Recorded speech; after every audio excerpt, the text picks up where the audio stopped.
answer some questions today. It's always fun to get both genders' opinions on stuff. And since it is Valentine's Day coming up, I wrote my husband into doing a couples Q&A, and I bribed him with brownies. Yes, 4 boxes. Anyway, we're actually going to be doing a little bit of an experiment here, and we're going to bake all 4 types of brownies. I have Ghirardelli, Betty Crocker, Duncan Hines, and Great Value. Anyway, so we're gonna bake these, or we already did, and then we're gonna see which one is the best. I always really wanted to know, and Valentine's is a great chance to, or excuse to eat sweets, and I always really did want to know which box version is the best. And then I also made a pan of brownies from scratch with my favorite recipe, and I will share that with you down in the description box. Anyway, I goofed up and looked at the directions for the one brownie recipe wrong, so it's not quite done yet. So we will break into the brownies in a couple minutes. But before we do that, let's get started right away with the questions you guys send in. I have them right here on my Instagram. You guys ask a lot of good questions. Some of them we'll answer, some of them we will not, because, yeah, some things are sacred. Also, we are sitting this direction, that's our living room in the background, because we just made like 5 batches of brownies and the kitchen is a hurricane, so that's why we're facing this way. Also, if you see the clock behind us here jumping times all over the place, I'm sorry. I'll probably edit this to make it more cohesive, and yeah, just don't pay attention to the clock because it might be doing some weird things in this video. Also, before I get 100 questions about my dress, I did not sew it. I wish I could say I did, but I did buy it off of Amazon, and I will link it below if you'd like to get a hold of it. So let's get right into it. Let's start with a fun one. Do you have a list of kids' names that you like? I don't have a list of names I like. That's her department. Thankfully, because I don't know. Like, if I'm naming kids, it's gonna be Jim and Bob. And, I mean, Jim and Bob is just fine if you like Jim and Bob, but that's, I mean. He's not super creative. No. Let me just tell you a story real quick here. I was pregnant with Ivani. She was a girl.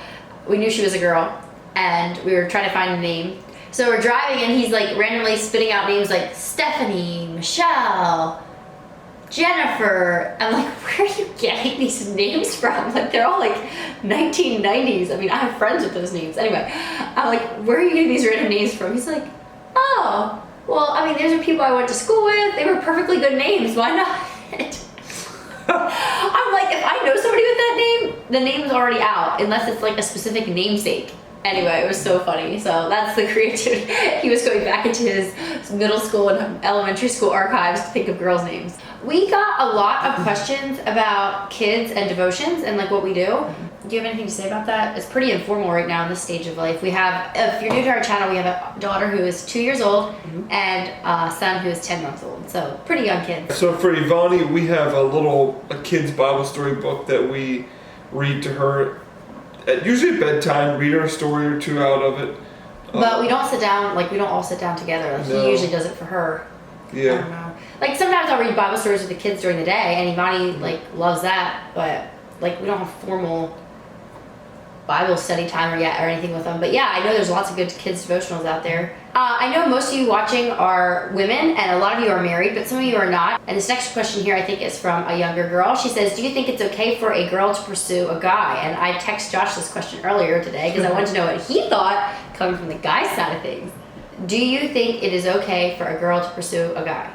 Should a guy go ask a girl out? I mean, a girl go ask a guy out? There's nothing morally wrong with asking a guy out. It just might not be the most effective strategy, if you know what I mean, because guys like to, I mean, yeah, I don't know. Like, I think you could easily overstep boundaries really quickly that way, in making a guy feel like he's being pushed around or kind of thrown it like. So why do girls feel like they're pushed around then? When they get asked? No, look, I don't know. I'm just saying, like.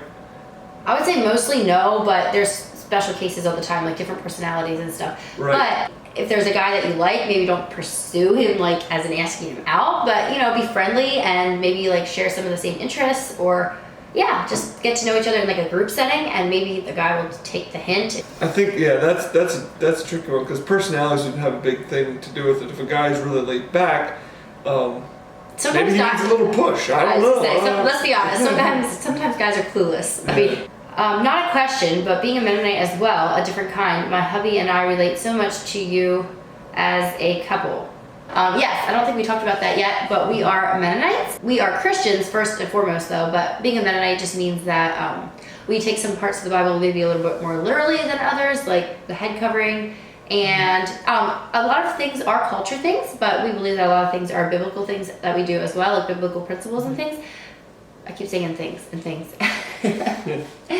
But yeah, that might be why we look a little bit different. I only wear dresses and skirts, and we're not like the Amish really, although we do live together, sometimes even work together. And yeah, we have peaceful relationships with the Amish, but we are, I would say, fairly different. We have cars and all that, and you'll find out more about us as we go into the rest of these questions. Here's a good question from Emily at My Family Life. She says, what do you do for each other that you appreciate the most? Tips for a happy marriage. And we had a lot of questions about our love languages too. And I mean, his love language is golf. That's pretty obvious. No, I'm kidding. My love language is quality time. So I will go golfing with him if it means we can be together. I pick strawberries if it means we can be together, whatever. But what are the love languages? acts of service, quality time, physical touch. I mean, hey. Way back. What else did I miss? Words of affirmation. My love language, you know what? I mean, can love languages vary? Because, I mean, like, I feel like sometimes words of affirmation are... Yeah, that's his love language. He forgot, but it is. I mean, I would say if there's anything, like, to hear you tell me that you like something that I did, or that I'm doing something particularly well in my life, well then that means the world to me. And he's so unlucky that he married me, because I am the worst. Like, I blush saying anything nice at all. Like, I have to write it in like a card or something. Oh man. Anyway, but yeah. Text. You send me a text sometimes, and that's. Yeah, back when we were dating, it was more like the mushy gushy cards. Now it's like you gotta keep it quick and simple with busy lives and stuff. But yeah, words of affirmation would be yours. Probably. So I think. So that would answer the question with the love languages that I got several times. But back to what Emily asked, what we do for each other that you appreciate the most. I think something else, like Josh initiating spending time with me, like when he planned the New York City trip. If you did not watch that video, definitely, whatever side it's on here, definitely watch that one. Like that, I was very moved. But like even just, I came home from volleyball last night and. Yeah, he emptied the dishwasher without me even asking to, and just put the dirty dishes in, and I don't know, that was just really, really, really nice, and I forgot to tell you thank you, because I was like, oh, he thought of me. Anyway. Yeah, I did think of you. As far as little things that you do, baking him brownies. Yeah, baking him brownies. I was going to say, just knowing that you're taking care of my kids and stuff when I'm gone, like that seriously is probably the top of the list, because I can't, I mean, unless I give up my work, give up my job and take care of the kids, well, I can't do that. So, I mean, knowing that means a lot that you do that for us. Making food, I can come home and I don't have to worry about what's for supper, because I know she's planning ahead. And see, I feel like that's the stuff nobody appreciates. So you actually appreciate it. Yeah. Well, tell me so. I do tell you so. You just forget. That's true. Yeah. And I would say the other little things that I always appreciate is the text messages that come every once in a great while, just encouraging me to have a good day. And it's like, hey. She actually got out of bed and thought about me. Something I want to do more is, like, when I pray for him, like, actually put it in a text and send it to him, because then he has record of it and he can feel thought of and prayed for, because he kind of has a dangerous job and, anyway, I don't know. Judith Bergen asks, how did you two date before you got married? Well, we kind of had a unique kind of relationship, because he asked me out when he was 17 only, and I was 18. And so, like, for the first half a year, I was still in high school yet for like half a year after that, so we just kind of group dated. That was our decision. We could have done real dating. And after she graduated, we did kind of a Friday night. Usually we hung out with friends. Saturday night was church youth group, and usually our Sunday afternoon evenings were kind of our date our date nights. Yeah. Right? Is that how I remember? And we did like the cutesy little Right. picnics and going on walks, but we always had a devotional at the end of the evening and we prayed. But yeah, we didn't stay up too late because I taught school. He actually would leave at like 10:30 at night usually because I needed my sleep and he had a long drive home. And yeah, there for a while you weren't even legal to get home late anyway. So in Pennsylvania, you have to be home by midnight if you're 18. Anyway, 11. Oh, by 11, yes, that's right. Yeah, we were super blessed to have like a whole bunch of dating couples in our youth group. So I don't know if the single people like that or not, but it was fun for us because it's like, you know, all these people. Yeah. You can be with your boyfriend or your fiance even, and also have like fun youth activities to do and have your friends there. Then you can also hang out with your non-dating friends. How is the renter doing, and are you still planning on doing an Airbnb? I'll check the Brownies You Talk. It would be my goal. I think it's our goal together that we'd probably end up just keeping a renter in it. Airbnb is going to be a lot of work, and I don't think it's big enough of an apartment to be able to get enough money to make it worth the extra time that it would take. But I think the way we kind of found it when we announced that we have an apartment, you know, to our friends and to people that we knew, we had a few people that would have liked to have it. So I think we're just going to try to rent it out again. Or keep the renter in that we have now. He's wonderful. How do you handle and live with differences in your relationship? You just have to. I mean, we still have differences that we got to work through.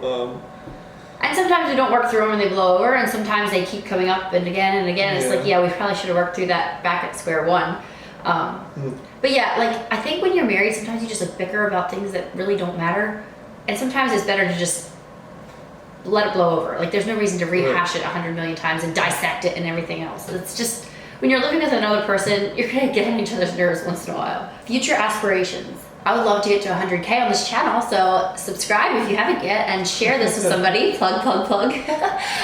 But in case you didn't know, there's a share button right down below this video, right in the middle. You tap on that and then hit copy link, and you can text any videos. You can do this to anybody's video, not just mine. Hit copy link, and then you can text that link to anybody that comes to mind when you're watching any YouTube videos. You think, oh, that's gonna be helpful for so-and-so. Send them the link, and maybe they'll find new YouTubers to watch because of you. But yeah, that button's always down there, and sharing is wonderful. That's how my channel can grow. And 100K is not gonna be like some magic number or anything, but anyway, what about for you? I don't know. I mean, I'll be honest, I don't dream too big. I'm happy with the way things are going. I'm gonna keep plugging away. And Future aspiration is to pay off our house. yeah. So I mean, I don't, business-wise, I plan to pretty much keep things right where they're at, and it seems like God provides for us this way just fine. And who knows? Maybe He'll open up doors for us, you know, for me to do something different. I don't know, but you used to think like, oh, maybe I'll have a crew or two, and I'll be the boss, and I'll go around and check the jobs, blah blah blah blah. Him, not me. Right. But lately, I think it would be too much work and headache for what I want. After a while, like you have life. to, like when you take on employees, you got to give them their health care and their benefits, and it's a lot of responsibility. And right now things are going okay. Sure, he could scale probably quicker. Could probably take on some bigger jobs and stuff, but at the end of the day, bigger jobs are bigger headaches. And honestly, I feel like we're both maxed out with our busyness right now. If we want to be parents to toddlers, especially like 18 months apart and stuff, and still enjoy life. Like I want to be able to do fun things on weekends and go golfing. I don't know. I mean, I would like to see our retirement fund growing a little bit. I think that would be something, but like for the most part, I don't think I need to up my quality of life really. I mean, I would love to go on some cool trips when we're like 50, 60 and the kids are out of the house or something, but there's so many needs in the world and stuff, so I don't know. Yeah, we're gonna renovate this house at some point, slowly, bit by bit, but it takes a ton of money for any kind of renovation, even though he can do the labor for free, so that would be another aspiration of ours, but that will be a slow progression over the years. Do you or your husband speak Pennsylvania Dutch? No. How many kids affect marriage, and how you seek intentional time together to keep You're reading it wrong. So how kids affect your marriage and how you seek intentional time together to keep your marriage strong. Intentional time together. I feel like that's the key part, because we almost have to schedule it in, it seems, which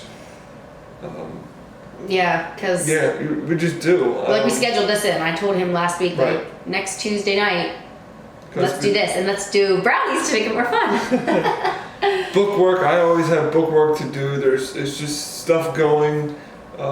You play volleyball Monday nights, I play volleyball Wednesday nights, so you almost have to schedule date nights. And plan them out a week ahead and put a date to it, and that's just kind of what it almost has to be. Yeah. Otherwise, it doesn't happen, because there was a good stretch of time where we didn't have date nights for a while. Yeah, but we also didn't have kids pulling at us either, Right. like, you know.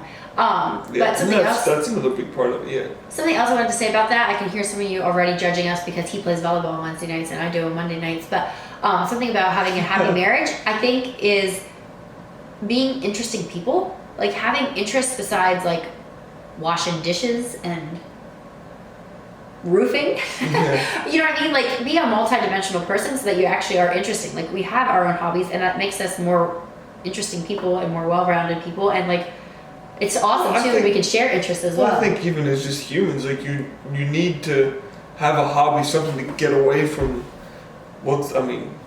yeah. the busyness of life. Go play some volleyball and just And I think it'd be awesome for an hour or two and enjoy it, and just keeps your week rolling. I'd love to play co-ed volleyball, but the thing is that's so nice about the leagues we play in is it's like later at night, so the kids are in bed, they don't even know that mommy or daddy left, and it just works out really good. Anyway, I just wanted to defend our volleyball playing thing, and that's only in the winter time. Like, it's only for like 3 months or something, and it works out really well because we play at 8 or 9 o'clock.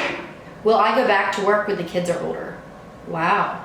You know, I used to say I wanted to teach school again when the kids are all back in school and everything else. I don't know. That still sounds really appealing. Like, I felt so alive teaching school. Yeah, I don't know. There's so many other jobs out there that would be fun to do. Like, I think it would be... Let's put it this way. She's not going to sit around and do nothing. She can't sit around and do nothing. So, yeah, I'm not on the word. I think it'd be fun to be like a personal organizer for people. That would be so fun. Or maybe like... Ooh. Yeah. Or like an interior designer, like decorate houses on other people's budgets. That would be so nice. Yeah. Or wedding coordinator, wedding planner. I would love to do that too. I think that would be so fun. I have coordinated a bunch of weddings in the past, but I think like a wedding planner would be really fun, you know. Basically, it's all the jobs that I can spend other people's money on. But yeah, right now I'm living the dream. This YouTube thing is so fun, and I can just incorporate it into my mom life. So yeah, I really like it. Do we want more kiddos? Somebody else says, how many people ask you how many kids you want? I thought that was funny. Yes, we want more kids. Yep. Sometime. How did you spend time together with God when you were dating? I kind of covered that. Yeah. Yeah, usually a Sunday night. Read a Sunday night we devotional. always had some type of dating devotional book that we would go through. I wouldn't say a tip, don't wait till too late at night to do that, because then you're tired and you don't have very many good conversations and stuff. Yeah. Like, I feel like a lot of the time our Right. good conversations were in the car driving places, which is fine too, but I think it would have helped if we would have done it at the very end. Date nights, way to keep your marriage alive. My favorite kind of dates are like where we're walking around Lancaster City or something somewhere and talking. Mm-hmm. Yeah, just being together. It doesn't have to be anything glamorous. I don't know, what do you like? Date nights, I like to go to a restaurant for date Yeah, nights. that's it. Date to him means steak. Right, exactly. Or wings. Yeah, normally that's always a conflict. I like to do date nights centered around food. Let's go get some food somewhere, and she's like, no food. Activities. Yeah. Yeah. How do you stay in love? Go out to dates. You two are so sweet. I think get your sleep is one thing. Yeah. I'm not very lovable when I'm tired and grouchy. Oh my goodness. I think like a good way to stay in love is to be around your spouse when they're doing whatever they excel at. Like, I fall in love with him all over again when I see him like explaining to somebody something about their bathroom faucets, or like one time at church he opened up the tailgate of his truck and was pulling out window samples and was like telling everybody about them and with pros and cons, and it was just so funny. This was not a Sunday. This was a Wednesday. Okay, yeah, it was a Wednesday night prayer meeting, whatever. So, but it was really funny. clarify. I don't know, stuff like that. Like, I don't know. Keeping love alive, I think, comes down to like, you have to want to as well. Oh, we always want to. It's just that our personalities are so similar that Right. we're not the most shiny. Like, I have friends that their husband, like, them and their husband never ever argue and fight, and like I Right. totally believe them when they say Right. that. Like, it's just because their personalities, like, I don't know, it's not just so much iron sharpening iron or something. I don't know. Is that what it is? Yeah, I'm not sure. Anyway, and I think kids need to see you handling conflict in a good way. Right. But the more conflict you can cut down on, the better. Advice for newlyweds. I would say figure out right off the bat. I think for us, one of our problems was like the housework, like divvying it up, who did what and everything. Like we both worked like crazy hours, so it wasn't just gonna all be me. Right. But yeah, a lot of things just slipped through the cracks. I think if we would have just had like, you know, laundry happens this day and like all that stuff, like figure that out. And it's usually the lady that takes charge of figuring that out and stuff. But yeah, I wish I wouldn't have waited until we were married 5 years to like get a system going for, you know, house management is like an actual job. Like, yeah, anyway. Yeah. I'm a house manager and I wish I would have Yeah. started that way earlier. What would you say for a young married guy? One of the things when you get married, before you get married, especially when you're engaged, you spend so much time together planning stuff. And I know for us, we got married and life hits you fast. Like it's work. You were teaching school, you were gone for really as long as I was. We both get home, we're both tired out from working all day. Fun work. Like we both enjoyed, we loved our jobs. Yes. We put ourselves heart and soul into our But jobs. then suddenly you're not spending as much time as you thought you might be spending. I was a second grade school teacher and he's been in construction his whole life. So I think it's just make sure you realize that you're not just going to be sitting around drinking tea and coffee all the time together. Like You gotta be adults, it's yeah. work. It's straight up work, and that first year. Like somebody gotta fill the car up with gas, somebody's gotta wash the car, somebody's Yeah. gotta clean out the garage to put the car in it. Like yeah, there's a lot of unglamorous things to marriage too, and the little unglamorous things actually can like be big problem areas if you're not communicating about them. So that's good advice. Yeah. That's good advice. Would love to see your wedding photos, discussions, dealing with in-laws, date nights. Oh wow, she has a lot of good ones. I will kind of flip through my wedding album on camera and you guys can kind of see. We haven't changed a bit, guys. We look exactly the same. She does. She looks a lot the same. I don't. I have aged a little bit somewhere in there. I still wear the same size clothing and stuff, but I feel like my face, I don't know. I've aged gracefully, let's say. Yeah. I'll let you guys be the judge. I've just gotten better looking, that's all. Why is that? Guys get just look better and better with age, and girls just like she fall agrees. apart. Yeah. Speaking of that question, how are Mennonite weddings similar and different from non-Mennonite weddings? As I'm answering this question here, I will just put an overlay on the screen of our wedding album. You can kind of see what it'll look like. I would say for one, we spent a lot less money. The expectations are a lot less high. We do make it a giant celebration because I think it is important to have, like we do often have big weddings. Like ours was $350. We invited, no, it was like $320 the day of then, but yeah, we invited close to 400 people, which maybe that's not a big wedding to you, but I think for the most part it is. A lot of people have like 200, 300 in their wedding. I kind of wish we would have went a little smaller. Just, I don't know, make it a little more intimate. Yeah, we couldn't. His family is so ginormous. Yeah, family is huge among us Mennonites, so yeah, you can invite everybody. And most people come too. And it's special. I mean, yeah. But I think the money is probably one of the biggest things. We don't. My dress was $100 or less. Right, we're not Like, spending I said near it. the money on clothes. Even, I mean, you know what? It can really, some Mennonite weddings, the venues are pretty far out and can be somewhat expensive. That can really vary. But yeah, there's no jewelry involved, and Right. like fancy cars and stuff like that. I mean, you could, I guess, but it's And just for the not the most culture, part- so there's not like that pressure. I don't Right, think. for the most part, Mennonite weddings wouldn't have dancing. No, I'm talking like conservative Mennonites. It's so broad. I hate to even Right. talk like this because Right. it's it opens a can of worms. Right. But like our denomination of Mennonites, yeah, there's no Yeah. dancing and no like jewelry or anything like that. So that saves a lot of money. You're not. We did rent suits for the guys. We did rent suits for the guys. My photographer was $1,200, I think it was. This is all 6 years ago, and I did spend almost $1,000 on my flowers. But yeah, that was important to me. I wanted to have nice flowers. But yeah, also another thing that really helps is that we just got married at our church. So our church is free. We didn't have to pay for a wedding venue. It wasn't a gorgeous, pretty church or anything. Like, you know, it's a basic Mennonite church. But we got the job done and we got married. Okay, we've been talking for a while. Let's get into the brownies and we're gonna taste test these things. Okay, like I said, I went to Walmart and I picked out all the box brownie mixes that they had and I picked the fudge version of each one and I made the fudgy version on the back of each one. So if it called for cake-like brownies or fudgy brownies, I did the fudgy version. And yeah, we're gonna let you know our verdict. That way you guys know which brownies you're gonna buy if you're gonna be doing any brownies for Valentine's Day. I don't know, maybe somebody has brownies as their love language.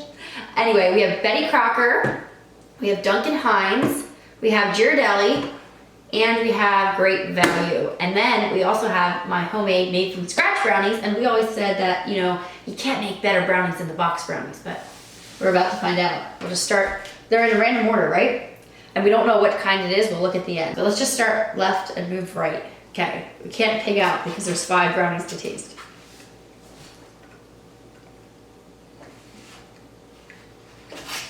Yeah, not bad. Tastes a little bit like cardboard. It's not, it's sticky. Oh, it's good. It's kind of cakey and sticky, I don't know. Well, that one I would say is like a 5. It's like middle of the road basic brownie. It's pretty good. Is that what you'd say too? See, now I have something to compare it to. Okay, this one's definitely darker chocolate. I don't know. This one tastes a little bit gluey. Yeah. I'm not in love. I'm not in love with that one either. It's not as good as the first one. I'm gonna give it like a 2. Boy. We're giving low scores. Okay, this next one, I know which one this one is. That's your homemade one. Beautiful brownie. Should we save this one for the end? No. Go for it. The reason I know this is the homemade one is because you sprinkle chocolate chips over the top at the end. And this one takes real melted chocolate. It tastes completely different because those two have oil in. And this too one has much butter. chocolate. Oh, but it's like the perfect, like gooey in the middle and like crispy on the edges. Yeah. That's what me and you were gonna split. Texture gets a 10 out of 10. I don't know. I'm not convinced. No, I'm not convinced. I feel like it gets a 5. Way too much chocolate. I feel like it gets a 5. I like that one just as good. That would be better with ice cream.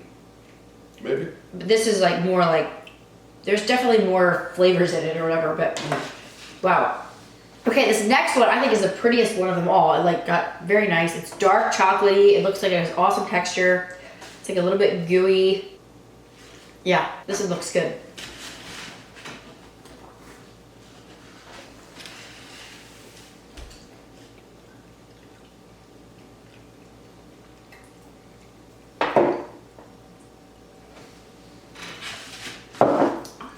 Okay, after that one, I feel like this one has no flavor.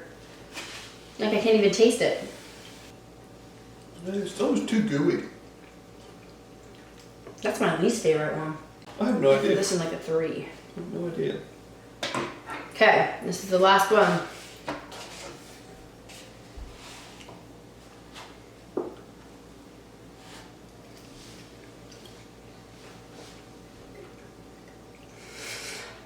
It's very chewy. Very chewy. Oh. I like the flavor. Yeah, it has like a different chocolate to it. I don't know. We're being very picky. Our highest score was a 5, Josh. We'll say it's a score of 1 to 5. What would you say this one is? I don't know what that flavor was that I was hitting. That was weird. Try another bite. I'm not even sure I'd give that a 1. It tastes like a box. Yeah, that's a 1. Okay. But you can hide just about any of the, like, ice cream would fix any of these. Oh yeah, they'd all be good. They're all fine. I am a firm believer in if you're gonna eat calories, they better taste amazing because there's no nutritional value in these things. You know what I mean? So let's put these in order. Here's the 5s. 1 down there. Should we do the worst or the best first? Oh. Let's do the best one first. Homemade one, and drumroll please. I have no idea. Betty Crocker. I thought it was gonna be Ghirardelli because it's like the most expensive. No, I can't take where's the my- chocolate bar and make it into a brownie. Okay, what's this one gonna be then? This is probably the Ghirardelli one. It's like the gooey one. This One one, of these two is Ghirardelli. the Ghirardelli one took, no, oh my goodness! I'm shocked! What? I thought this was a Ghirardelli one because it was like expensive. What, you guys want to guess what it is? The Great Value 99-cent box brownie mix. So that was the That's third. crazy. That's so cheap. Like, that's the cheapest one of them all. Duncan Hines. And what's the last one? Great value. No, Ghirardelli. Ghirardelli was the worst one. I am floored. I just got done saying you can't take a chocolate bar and make it into a brownie. It doesn't Yeah, work. I think it had a, like, remember we didn't like the flavor of The it. flavor was weird. It wasn't like anything else. It was just like, Oh, let me try this one. yeah, thing again. that's crazy. Wow. That tastes like melted chocolate chips and butter. Like, it's really good. I'm just shocked. So I guess if you are buying box brownie mixes, go with Betty Crocker or Great Value. Who would have thought? This great value one is a lot better than you think. You think it should be a 6? I don't know. This tastes exactly what I think of when I think of a box brownie mix. Now that I'm comparing those two, this one tastes better. It's too late, guys. Oh man, just the Ghirardelli one, in our opinion, is not worth the price. Anyway, I will list my recipe down below. Okay, after further taste testing, we have come to the conclusion that Great Value is where it's at. Homemade is great too. It's just 50-50. it's a lot of effort. What was this one again? Betty Crocker. Yeah, Duncan Hines. Yeah. Okay, back to the question. Somebody asked about how do you stay so positive and keep your mental health in check? Well, one, I'm a Christian, so that helps put life in perspective. But two, I feel like for myself, I don't feel the need to keep up with everybody else anymore. And I think I have YouTube to thank for that, because all these different moms that I watch, they all do life so differently. You know, some of them decorate their houses to the nines and some don't do anything at all.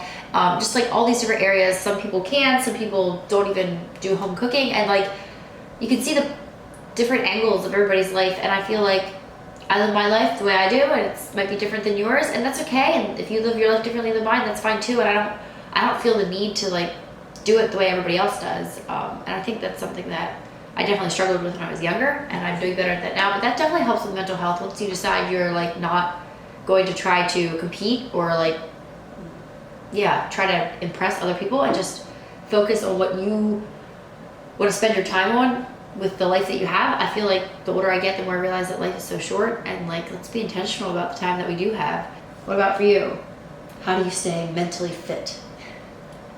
He always has a listening ear to talk when he wants to talk. I'm sure there's so many ladies out there watching that too. Like when your husband actually opens up and wants to talk, you're like all there and you're ready to listen, because it's kind of rare. Yeah. You like to say you're a simple guy. I don't know. It is kind of a simple guy thing. I go to work. I'm in my work box, and come home. I'm in my home box and my work box, and it's just kind of. Oh, to have regulated hormones, right? Do you read the Daily Bonnet? I don't know what that is, so no. Definitely not. Not to discuss, but wow, I would love to have your ability to decorate. Yeah, I actually had a ton of fun. I mean, I only got to decorate one room in this place so far, pretty much. But it was so fun because I finally realized, you know what, everybody has so many different styles. I don't need to please anybody else. Just do what I like, you know, and save a buck where you can and call it good. So that's kind of what I did. And Martin's Furniture and Mattress helped me out so much with this room. I will put their link down below if you want to check them out. How to get your hubby more motivated. Josh is pretty motivated. I don't think I would have married him otherwise, just because if he was unmotivated and married to me, like, it just wouldn't work. But I know there's a lot of guys out there that don't seem quite as like go-getter, and they're just more content to sit on the couch and stuff like that. I do know, like, there's been times that I felt like you were not motivated, and nagging never works. What would you say to all the women out there about how they can make their husband's evening better after they come home from like a hard day at work? Maybe a hug and a kiss and an I love you. Just to make them feel appreciated. Like all their hard work was worth it. I'm not breaking my back out there for nothing, am I? Yeah. Well, you heard it from him. There we go. Anyway, thank you all so much for watching. I hope you learned a little bit something, or at least it was entertaining. Maybe got your brain rolling, thought of something that you'd like to do with your life. Happy Valentine's Day. I hope you have somebody to celebrate with. If you don't, totally fine too. It's just Valentine's Day, guys. And yeah, if you need brownies, Great Values might be a good option. Also, check out my recipe down below if you'd like to try brownies from scratch. It's a late night. We're done. Enjoy the rest of your day, and I'll see you guys in my next video. Say bye, everyone. Bye, everyone. That's what you want me to say. I say what you want me to say. You looked at the walls. I said, no, I looked. You picked up your finger.